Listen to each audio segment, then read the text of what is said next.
Македонија полека останува без музичари. Речи си една година музичката фела е најпогодена од пандемијата. Нема настапи, нема приходи.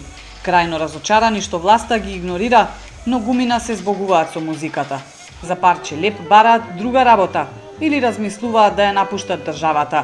Ова што се случува е, велат, неправда, оти не гледаат зошто не им дозволуваат да работат кога има начини за тоа. Сме имале редовно по 4 до 6 настапи месечно, минимално тоа справам муавет. Можеше музиката да биде во едно ќоше сместена, колку да нема да се работеше само за една дневница, што се вика, за да можат музичариве да опстанат барем.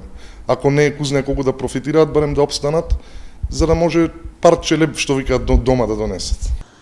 И угостителите кои од почетокот први се на удар на пандемијата едва и врзуваат крај со крај. Нивниот сектор, велат, е поврзан со музиката, која и тоа како влијае на посетеноста, а со тоа и на подобар профит.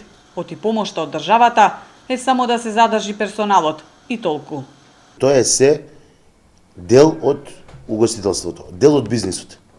И тоа има влијание. Сите угостители се сега тренутно негативно настроени на тоа, сакаат да се врати и музиката да има по ресторани, по кафане, затоа што и музиката допринесува да имаме позитивна недела на работа, месец или година, како и да е. Музичката и угостителската фела реагира дека за разлика од нив многу други дејности и сектори кои подразбираат фреквенција на голема маса луѓе продолжуваат со непречена работа. Затоа бараат разбирање од властите, а не за едни да бидат мајка, за други маќеа.